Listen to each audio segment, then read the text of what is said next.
வணக்கம், welcome to cocaraco kitchen. இன்றைக்கி வந்து 1 minute சட்னி எப்படி பண்ணலான்றதான் பார்க்குறேன். நிறைய பேர் வந்து 1 minute சட்னி அப்படின்னு சொல்லிட்டு போட்டிருக்காங்க.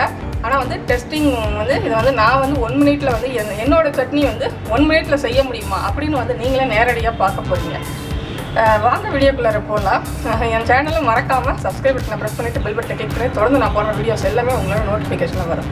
வாங்க இப்போ வந்து ஒரு 1 minute சட்னி எப்படி செய்யலான்றதை பார்க்கலாம். இப்போ பாருங்கள், நானே வந்து ஃபோனில் வந்து உங்களுக்கு வந்து நான் டெஸ்டிங் வீடியோ நான் காமிக்கிறேன். இப்போ வந்து நான் வந்து 1 minute இந்த சட்னியை வந்து எப்படி அரைக்கலாம், தக்காளி சட்னி தான் நான் இப்போ அந்த செய்ய போகிறேன். நான் இந்த அதில் வந்து 1 minute அரைக்க முடியுமா அப்படின்னு நீங்களே வந்து பார்த்துக்கோங்க. பாருங்கள், ஆன் பண்ணிட்டேன். நான் இது வந்து நான் கட் பண்ணி வச்சேன் இந்த தக்காளியை வந்து நான் வந்து சேர்த்துக்கிறேன். இதில் வந்து பூண்டு வந்து நம்ம சேர்த்தோம்னா நல்லா ஃப்ளேவராக நல்லாயிருக்கும். நான் தோலோடவே நான் போட்டுக்கிறேன். இதில் வந்து காரம் அதுக்கு வந்து இதுதான் மிளகாத்தூள் தான் இதுக்கு நம்ம வந்து சேர்க்க போகிறோம். அதாவது மிளகாத்தூள்னால் தனி மிளகாத்தூள் கிடையாது. இது வந்து சாம்பார் தூள், அதுதான் நான் வந்து போட்டிருக்கேன். இதுக்கு தேவையான உப்பு இதிலே வந்து இந்த பொடியில் கொஞ்சம் உப்பு இருக்குது, அதனால் இதில் வந்து இதுக்கு தேவையான உப்பு போட்டிருக்கேன். இப்போ வந்து இதை நான் வந்து மிக்சியில் வந்து நான் அரைக்கிறேன்.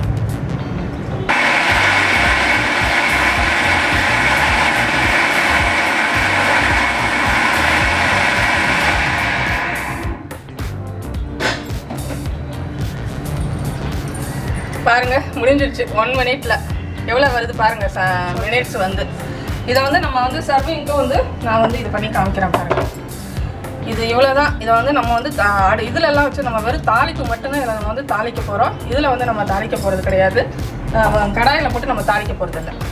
நான் வந்து 50 seconds 1 minute கூட இல்லை. ஆனால் வந்து இந்த சர்விங்கு இந்த தாளிப்பு இதெல்லாம் சேர்த்தா 1 minute வந்து கரெக்டாக வந்துடும் உங்களுக்கு. அதுக்குள்ளார கூட வந்துடும் எனக்கு. இதுதாங்க 1 minute சட்னின்றது. ஆனால் வந்து பார்த்திங்கன்னா ஒவ்வொருத்தரும் லாங் ப்ராசஸ் போட்டு வச்சுருக்குறாங்க. 1 minute சட்னின்னு சொல்லிவிட்டு அதை போட்டு வதக்கி அதை ஆற வச்சு அதுக்கப்புறம் அதை திரும்பவும் வதக்கி தாளித்து வதக்கி அப்படி பல இது வந்துட்டு இருக்கு உங்களுக்கு. 1 minute சட்னினது இதுதான் வந்து. இதுவும் வந்து நீங்கள் வந்து ரொம்ப எமர்ஜென்சி சட்னி அப்படின்னு கூட இதை வந்து நம்ம வந்து சொல்லலாம். சட்டுன்னு 1 minute செய்யக்கூடியது, இன்ஸ்டண்ட்டாகவும் இது வந்து செய்கிறது. இந்த பொருள் இருந்ததுன்னா ரொம்ப நல்லாயிருக்கும். இப்போ அடுத்து தாளிப்பு எப்படி செய்யலான்றதை பார்க்கலாம். இப்போ நான் கடாயை வந்து சூடு ஏறிடுச்சு. நான் இப்போ வந்து எண்ணெய் விட்டுக்கிறேன். நான் இதுக்கு வந்து தாளிப்புக்கு வந்து நான் வந்து நல்லெண்ணெய் சேர்த்துக்கிறேன்.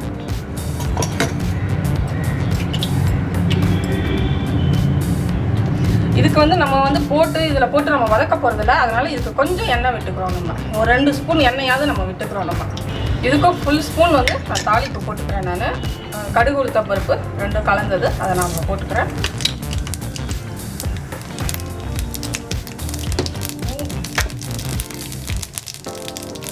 இதில் கொஞ்சம் நம்ம பெருங்காயம் போட்டுக்கிறோம். தாளிப்புக்கு வந்து கருவேப்பிலை போட்டுக்கிறோம். அவ்வளோதான். இதை வந்து நம்ம தூக்கி போட்டுறோம்.